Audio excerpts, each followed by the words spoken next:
নমস্কাৰ সকলোকে মোৰ ইউটিউব চেনেল কেদাৰ চিত্ৰী ইউটিউব ক্লাছলৈ স্বাগতম জনাইছোঁ। আজিৰ ভিডিঅ'টোত স্বাস্থ্য বিভাগ, Assam police, ADRE grade 3, grade 4 দৰে প্ৰতিযোগিতামূলক পৰীক্ষাসমূহৰ বাবে প্ৰয়োজন হোৱাকৈ জিকেৰ 50টা প্ৰশ্ন উত্তৰ লৈ আহিছোঁ। ভিডিঅ'টো সকলোৱে সম্পূৰ্ণকৈ চাব আৰু ভিডিঅ'টো যদি ভাল লাগে তেন্তে লাইক, কমেণ্ট, শ্বেয়াৰ কৰি চেনেলটো ছাবস্ক্ৰাইব কৰিবলৈ নাপাহৰিব। বলক ভিডিঅ'টো আৰম্ভ কৰোঁ। প্ৰথমটোত আমাক কৈছে দ্য ডাৰ্ক ৰুম গাইডৰ লেখক কোন।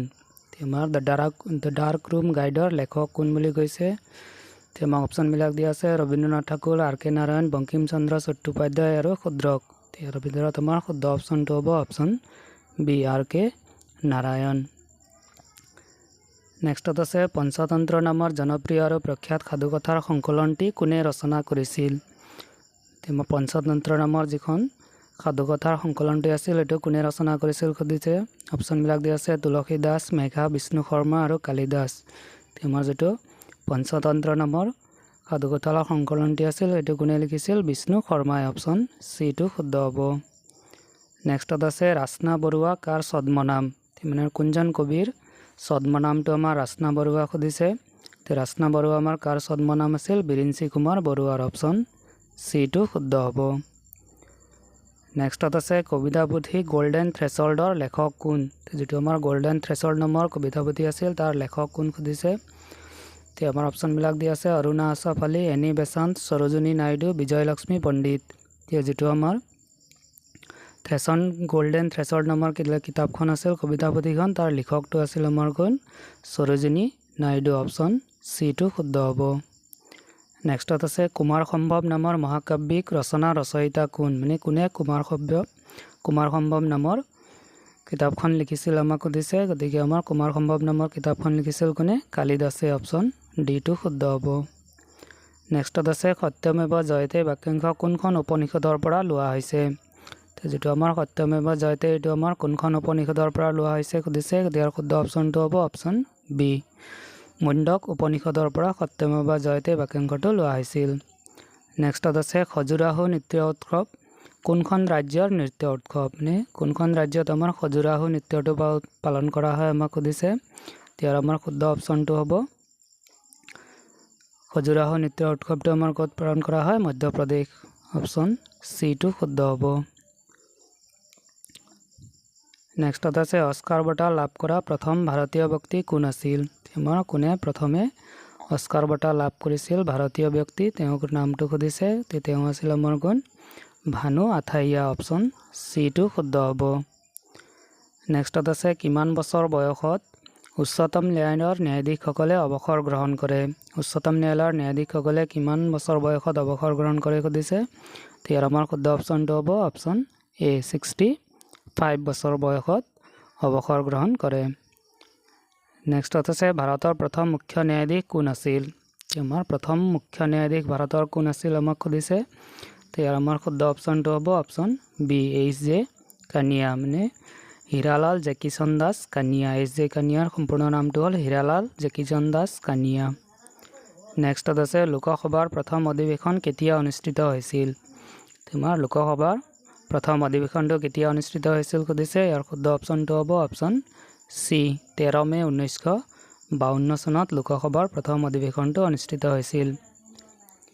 নেক্সটত আছে লোকসভাৰ প্ৰথমগৰাকী বক্তা কোন আছিল।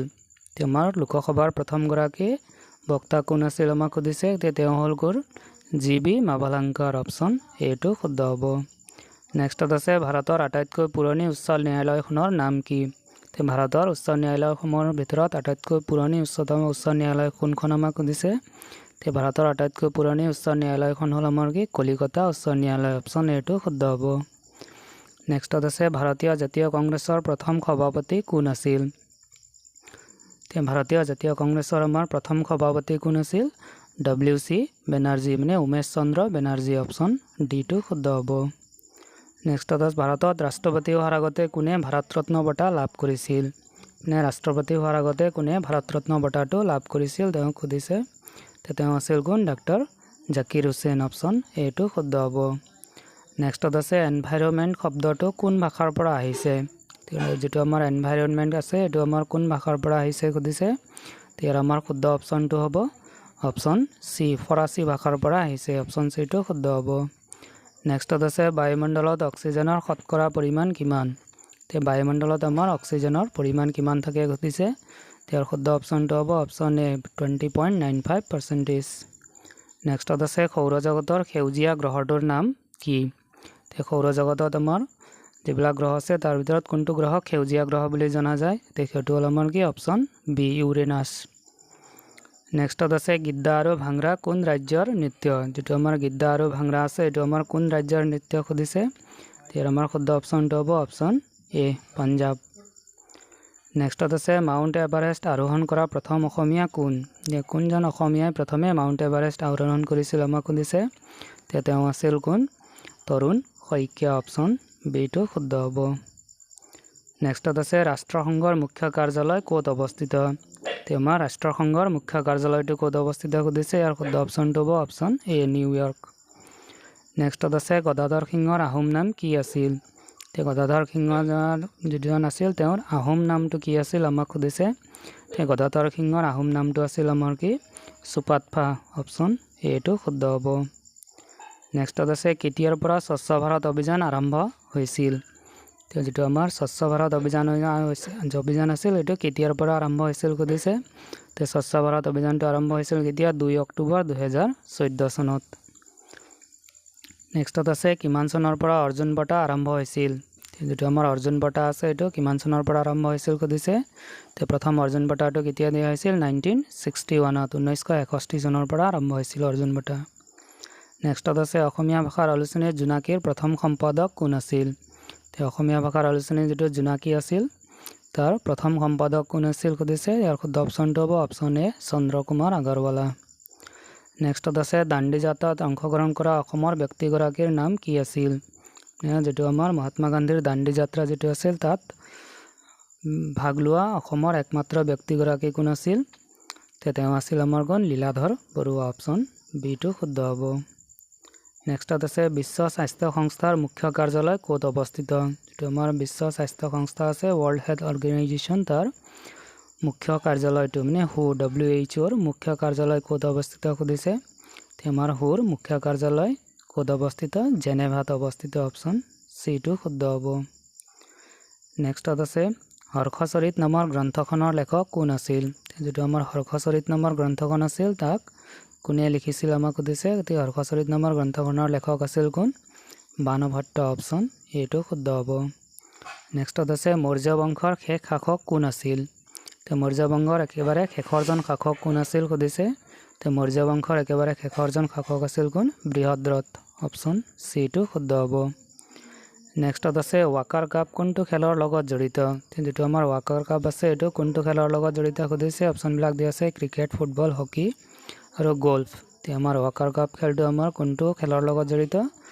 গল্ফৰ লগত জড়িত অপশ্যন ডিটো শুদ্ধ নেক্সটত অৰ্জুন বঁটা লাভ কৰা প্ৰথম অসমীয়া কোন আছিল তে প্ৰথম অসমীয়া কোনে অৰ্জুন বঁটা লাভ কৰিছিল সুধিছে তে তেওঁ আছিল কোন ভোগেশ্বৰ বৰুৱা অপশ্যন চিটো শুদ্ধ হ'ব নেক্সটত আছে কোনখন দেশে প্ৰথম কাগজৰ মুদ্ৰা জাৰি কৰিছিল তে কাগজৰ মুদ্ৰা জাৰি কৰা প্ৰথম দেশ কোনখন আছিল সুধিছে তেওঁৰ শুদ্ধ অপশ্যনটো হ'ব অপশ্যন বি চীন নেক্সটত আছে বেকিং সোডাৰ ৰাসায়নিক নাম কি যেটো আমাৰ বেকিং সোডা আছে তাৰ ৰাসায়নিক নাম সুধিছে কি তে আমাৰ বেকিং সোডাৰ ৰাসায়নিক নামটো হ'ল কি সোডিয়াম বাইকাৰ্বনেট অপশ্যন চিটো শুদ্ধ হ'ব নেক্সটত আছে তলৰ কোনটো বিশ্ব বাণিজ্য সংস্থাৰ মুখ্য কাৰ্যালয় তে আমাৰ বিশ্ব বাণিজ্য সংস্থাৰ মুখ্য কাৰ্যালয় ক'ত আছে আমাক সুধিছে তে বিশ্ব বাণিজ্য সংস্থাৰ মুখ্য কাৰ্যালয় আমাৰ অৱস্থিত ক'ত জেনেভাত অপশ্যন বিটো শুদ্ধ হ'ব নেক্সটত আছে মহাত্মা গান্ধীয়ে কোনখন বাতৰি কাকত দক্ষিণ আফ্ৰিকাত প্ৰকাশ কৰিছিল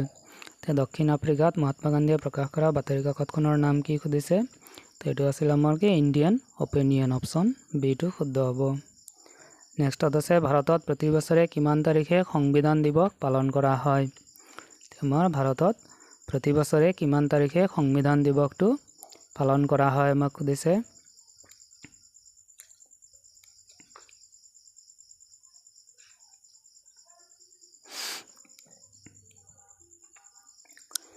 আমাক সুধিছে ভাৰতত প্ৰতি বছৰে কিমান তাৰিখে সংবিধান দিৱস পালন কৰা হয়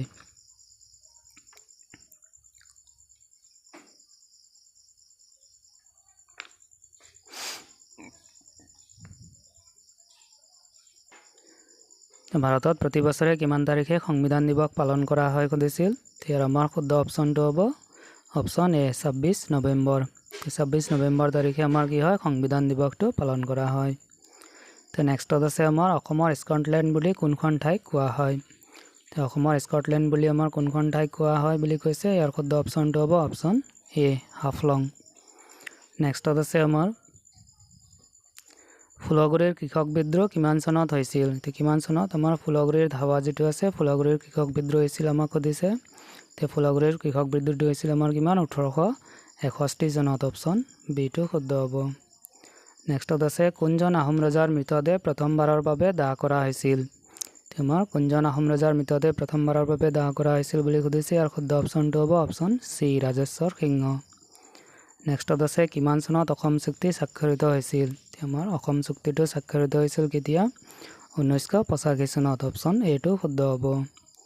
নেক্সটত আছে প্ৰথম অসমীয়া কথাছবি জয়মতীৰ মূল নায়িকা কোন আছিল। আমাৰ প্ৰথম অসমীয়া কথাছবি আছিল কি জয়মতী। তাৰ আমাৰ মূল নায়িকাজন কোন আছিল আমাক সুধিছে। তাৰ মূল নায়িকা জয়মতী কথাছবিৰ মূল নায়িকা আছিল কোন আইদেউ সন্দিকৈ। অপশ্যন এটো শুদ্ধ হ'ব। নেক্সটত আছে প্ৰথম অসমীয়া ছপা পুথিখনৰ নাম কি আছিল। তোমাৰ প্ৰথম অসমীয়া ছপা পুথিখনৰ নাম আছিল কি ধৰ্মপুস্তক। অপশ্যন বিটো শুদ্ধ হ'ব। নেক্সটত আছে অসমৰ প্ৰথম প্ৰশিক্ষণপ্ৰাপ্ত বিমান চালকজন কোন আছিল। অসমৰ প্ৰথম প্ৰশিক্ষণপ্ৰাপ্ত বিমান চালকজন আছিল কোন মহানন্দ দাস। অপশ্যন বিটো শুদ্ধ হ'ব। নেক্সটত আছে কোনখন দেশক ইউৰোপৰ খেলপথাৰ বুলি কোৱা হয়। আমাক ইউৰোপৰ খেলপথাৰ বুলি কোনখন দেশক কোৱা হয় ছুইজাৰলেণ্ডক। অপশ্যন চিটো শুদ্ধ হ'ব। নেক্সটত আছে বজ্ৰপাতৰ দেশ বুলি কোনখন দেশক কোৱা হয়। আমাৰ বজ্ৰপাতৰ দেশ বুলি কোৱা হয় ভূটানক। অপশ্যন ডিটো শুদ্ধ হ'ব। নেক্সটত আছে কোন চনত ৰবীন্দ্ৰনাথ ঠাকুৰক নোবেল বঁটা প্ৰদান কৰা হৈছিল। আমাৰ ৰবীন্দ্ৰনাথ ঠাকুৰক কিমান চনত নোবেল বঁটা প্ৰদান কৰা হৈছিল সুধিছে। ইয়াৰ শুদ্ধ অপশ্যনটো হ'ব অপশ্যন চি 1913 চনত নোবেল বঁটা প্ৰদান কৰা হৈছিল। নেক্সটত আছে অসমৰ পশ্চিম সীমাত অৱস্থিত বিদেশী ৰাষ্ট্ৰখনৰ নাম কি। আমাৰ অসমৰ পশ্চিম সীমাত অৱস্থিত বিদেশী ৰাষ্ট্ৰখনৰ নাম হ'ল কি বাংলাদেশ। অপশ্যন এইটো শুদ্ধ হ'ব। নেক্সটত আছে অসমত জুইশলা কাৰখানা ক'ত অৱস্থিত। মানে অসমৰ ক'ত জুইশলা কাৰখানা আছে বুলি কৈছে। তো অসমৰ জুইশলা কাৰখানাটো অৱস্থিত ক'ত ধুবুৰীত। অপশ্যন ডিটো শুদ্ধ হ'ব। নেক্সটত আছে অসম বিধানসভাৰ প্ৰথম অধ্যক্ষ কোন আছিল। তো অসম বিধানসভাৰ প্ৰথম অধ্যক্ষ কোন আছিল সুধিছে। তো অসম বিধানসভাৰ প্ৰথম অধ্যক্ষ আছিল কোন বাবু বসন্ত কুমাৰ দাস। অপশ্যন এটো শুদ্ধ হ'ব। তো নেক্সটত আছে অসম চুক্তিৰ বাবে কোনটো শোধনাগাৰ স্থাপন কৰা হৈছিল। তো আমাৰ অসম চুক্তি যিটো 1985 চনত হৈছিল তাৰ চুক্তি অনুসৰি কোনখন শোধনাগাৰ স্থাপন কৰা হৈছিল বুলি সুধিছে। ইয়াৰ শুদ্ধ অপশ্যনটো হ'ব অপশ্যন চি নুমলীগড় শোধনাগাৰ। তো এইখিনি আছিল আজিৰ ভিডিঅ'ৰ বিষয়বস্তু। আশা কৰোঁ সকলোৱে ভিডিঅ'টো চাই ভাল পাইছে। যদি ভিডিঅ'টো চাই ভাল লাগিছে তেন্তে ভিডিঅ'টো লাইক কমেণ্ট শ্বেয়াৰ কৰি চেনেলটো ছাবস্ক্ৰাইব কৰিবলৈ নাপাহৰিব। ধন্যবাদ।